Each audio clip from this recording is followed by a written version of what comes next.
The wind whispered through the gnarled branches as I stood before the ancient mansion on the outskirts of Ravenswood. Its vacant windows seemed to watch my every move, filling me with trepidation. Despite the warnings from locals, I couldn't resist the allure of the forgotten estate.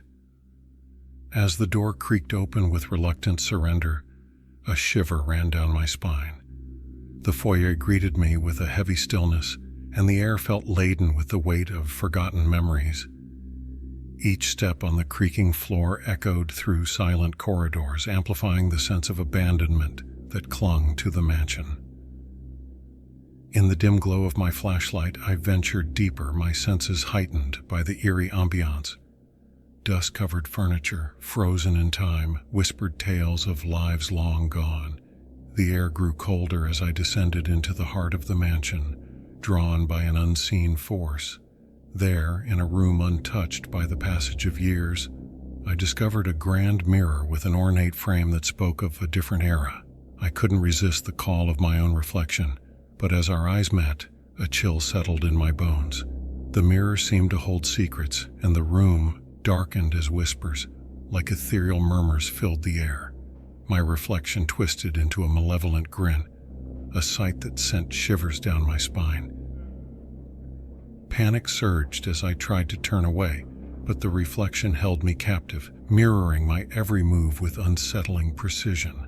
Desperation clawed at my chest as I attempted to escape, but the door slammed shut, sealing me in darkness. The once silent mansion now echoed with my frantic cries, the walls absorbing my pleas. I felt trapped, ensnared by an otherworldly malevolence that seemed to seep from the very shadows. In the suffocating darkness, the grand mirror stood as a portal to a realm beyond my understanding. As morning light filtered through the cracks, locals discovered the mansion's door ajar. The grand mirror still hung in the basement, its frame untouched by time. If you listen closely on foggy October evenings, you might hear the distant whispers of my desperate pleas echoing through the abandoned halls of Ravenswood. For I am trapped, a mere reflection in that grand mirror, a prisoner of the malevolence that lurks in the shadows. And as I recount this tale, a lingering fear clings to my words, a reminder of the haunting echoes that still resonate within me. They always told me to stop going so deep into the weeds, but I didn't listen. When I was young, I lived next to the Ozark National Forest. As a kid, I thought it was so fun to run through the forest, going far into it, hoping to find another world or maybe a new animal friend that no one but me has seen. Remembering it now, I see how my childhood imagination was out of this world. My mom hated that I would do all this.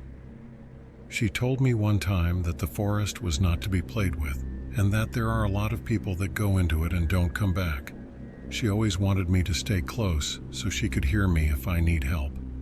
But I didn't want to. There was nothing cool close to my home. With my childish mind, I knew the coolest things were deep in forest.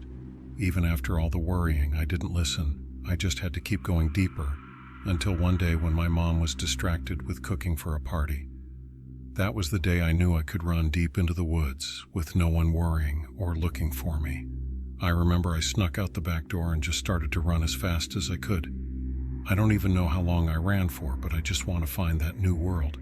I went so deep that I couldn't even tell where I was at anymore. I found myself next to a small creek, tired from all the running. I sat down, not thinking about where I was or how far I ran from my home. I was just hoping to find my new world full of fun and adventure. As I was sitting down by the creek, I couldn't shake the feeling I was being watched, but my childish mind was just thinking about all the cool things I could find out here. When I was feeling less tired, I stood up and started to follow the creek to see where it would take me. It felt like it took hours, but I finally found out where that creek led. It went into the mouth of a big cave. Looking into it, I couldn't see anything but darkness. I yelled into it for fun. Hearing my voice in the echo was fun, until a loud scream came from it that was not my voice. To this day, I don't even know if it was human. Hearing that scream, I ran as fast as I could back up the creek, trying to get home, but I didn't know which way it was. I didn't even know where I was. Heavily breathing, I stopped to look around. It was becoming dark. I still didn't know where I was, and I was scared. Not knowing what to do, I started to cry, but then I heard a loud crunching from something walking around me. I took off again. I didn't know if I was going the right way or if I was going to see my family again. I ran until I tripped over a log that was laying on the ground. Scared, I crawled into a rotted out stump next to where I landed. Sitting in the stump, trying not to make a sound, I could hear something walking up to where I had fallen. I shut my eyes, hoping it would go away. I could hear it breathing. It was trying to find me. I know it. The breathing was so loud and deep I thought it was right next to me. I didn't know what to do other than stay silent. After what I thought was an hour, the walking sound and breathing got farther away. I finally opened my eyes. I didn't hear anything. So I poked my head out of the stump. Seeing nothing, I took my chances, got out of the stump, and ran away from where I thought it had gone. The darkness of night was set, and I couldn't see anything in front until I saw a light from a car. Running toward it, I came out of the weeds onto a highway. The car was gone, but I started on the road, hoping another one would come by. Then I heard a sound, so I turned around to see two red glowing eyes looking at me. The eyes were so high up, I had to tilt my head almost all the way up to see them. The eyes were looking right at me. I felt so scared that I just stood in the road looking at them, not know if I was about to be eaten or if it was going to take me away to a world so dark that my childish mind couldn't even have imagined it. Just as I felt the hope in my body being sucked out of me, I heard the sound of car tires squeal right next to me. I heard my mom's voice cry out to me. Hearing that, my head turned to see my mom getting out of the car, running to me. I got so happy that at that time I forgot the eyes were there. She grabbed, crying. We hugged each other. "Where have you been?" she said to me. Just as she said that, I looked back into the woods, remembering the eyes, but they were gone. I don't remember much after that, just that we moved away from the woods. I didn't think about that night for 10 years. I'm going back to find out if that thing was real, if that night was real. After blocking out all the nightmares and sleepless nights, I have made up my mind. I have to know if that was real, or if my childhood imagination was just making it all up. I never believed in ghosts or the supernatural. That was until I inherited an old, decrepit farmhouse from a distant relative I had never even heard of.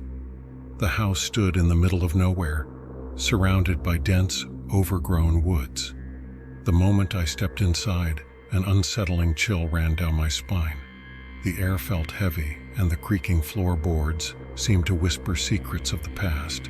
Still, I tried to dismiss my unease as mere imagination. Late one stormy night, I awoke to the sound of faint, ghostly laughter echoing through the house. I knew I was alone, but the laughter persisted, growing louder and more sinister with each passing moment. I grabbed a flashlight and ventured down the narrow, dimly lit hallway, my heart pounding in my chest. The laughter led me to a hidden door I had never noticed before. As I opened it, I was greeted by a room filled with antique toys, all covered in a thick layer of dust. The laughter now seemed to emanate from one corner of the room. I approached a dusty porcelain doll that sat on a weathered rocking chair. Its glassy eyes stared directly into mine, and its smile stretched impossibly wide. Suddenly, the doll's laughter turned into an ear-piercing scream, and it lunged at me, its tiny porcelain hands wrapping around my throat. I struggled to break free, but it was as if the doll had the strength of a grown person. I gasped for air, my vision fading, and as I lost consciousness, I knew that I had unwittingly awakened something malevolent within that farmhouse. Now, I'm trapped in a nightmare, tormented by the vengeful spirit that resides there, forever haunted by my skepticism turned to terror. Back in the early 2000s, when I was still a dumb teenager, me and my group of friends decided to explore the abandoned church. There was 4 boys in my friend group: Chris, who was the oldest, and twins named Matthew and Dylan, who was 17, and then me, the runt, who was 16. Around our town, there was a bunch of kids getting in trouble by going into abandoned places, exploring, then going to school and bragging all about what they saw, showing pictures and their treasures. Chris loved the idea of it and bragging about it. We was just idiotic kids wanting attention at school. I deeply regret it. One day after school, Chris told us about this abandoned church a few neighborhoods away that'd been abandoned for some time, and it'd be a perfect place. So one Friday, we got our school bags, dumped all our school supplies, and put a few spray cans, some flashlights, and cameras to show off our finds. We told our parents that we was staying at each houses so they wouldn't suspect anything. We all met at a bus stop and rode to the church.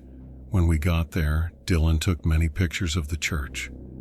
The cream paint was peeling and there was trash everywhere outside the place.